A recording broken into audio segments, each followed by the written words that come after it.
നമ്മുടെ ഒരു special team കാടിനകത്ത് കയറിയിട്ടുണ്ട്. ഇതിനകത്ത് കയറാൻ ഭയങ്കര ബുദ്ധിമുട്ടാണ് സർ. പിന്നെ അത് ഈ റേഞ്ചറെ കിട്ടിയിട്ടുണ്ട്. അയാൾക്കുറച്ച് കാര്യങ്ങൾ അറിയാമെന്നാണ് പറയുന്നത്. ആഹാ,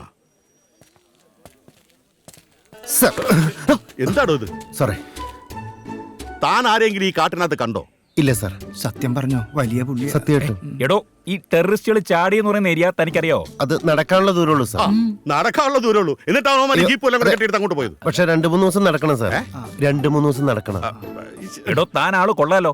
ഈ കൊരങ്ങണിയിൽ തിക് ഫോറസ്റ്റ് ഏരിയ എവിടെയെന്നാണ് ചോദ്യം. അറിയാത്തത് പറയണ്ടാട്ടോ. അറിയില്ലല്ലോ. എടോ, സമയമില്ല. ഞങ്ങളുടെ ഒരു ഗ്രൂപ്പ് കാടിനകത്ത് കയറിയിട്ടുണ്ട്. അവർക്ക് വഴിയൊന്ന് കാണിച്ചു കൊടുക്കാൻ പറ്റുമോ? അത്രയും മതിയോ? തന്റെ റേഞ്ച് ഏതാ? എന്റെ റേഞ്ച് ദൈവമേ, മൊത്തം പോലീസിനെ ആരെങ്കിലും പുലി പിടിച്ചോ? ഡാ, നീ വന്നേ. ആ, ആ. ഒന്ന് വേഗം വാടാ. ഉമ്മ ചോദിച്ചത് കേസ് കൊടുത്താൻ തോന്നുന്നു. ഇവനറിയാം സാർ. എന്ത്? ഈ പരുന്നുംപാറയിലേക്ക് എങ്ങനെയാ പോന്നെ? ആ, അത് പറഞ്ഞായിരിക്കും സാർ. എടാ, പറഞ്ഞു കൊടുക്കടാ, പോലീസാ. ട്രാക്കിലൂടെ നേരെ നേരെയാണ് സാർ, നേരെയാണ്.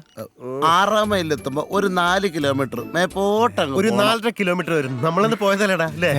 എടാ, തെണ്ടിന്റെ പണികൾ എടോ, തന്നെയൊക്കെ ആരടോ റേഞ്ചർ ആക്കിയത്? ആഗ്രഹിച്ച് കിട്ടിയല്ല സാർ, അച്ഛൻ മരിച്ചപ്പോ കിട്ടിയത്. ആ, തനിക്ക് മക്കളുണ്ടോ?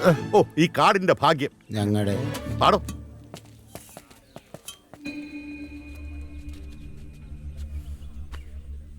എല്ലാരും ഒന്ന് സൂക്ഷിച്ചോ. അവര് 3 പേരിറങ്ങിയിട്ട് നിറച്ച ആയുധങ്ങളും. അതെ അതെ, എല്ലാരും ഒന്ന് സൂക്ഷിച്ചോ. സാറും ശരിയാ, തോക്കുണ്ട്, ബോംബുണ്ട്, ടാങ്ക് ഉണ്ട്. നാണാവില്ലടോ. കുറെ കാലമായി അതുണ്ട് ഇതുണ്ട്. സ്വന്തമായിട്ട് വല്ലതും ഉണ്ടോ? ഉണ്ട്. എന്ത്? ഉവ്വ. ആ, കോഴി, അപ്പൊ ഭാര്യയും പിള്ളേരോ? അതും. അതൊക്കെ വേറെ. ആണോ? എന്ത് കറക്റ്റ്? കുറെ നാളായി. കറക്റ്റ്.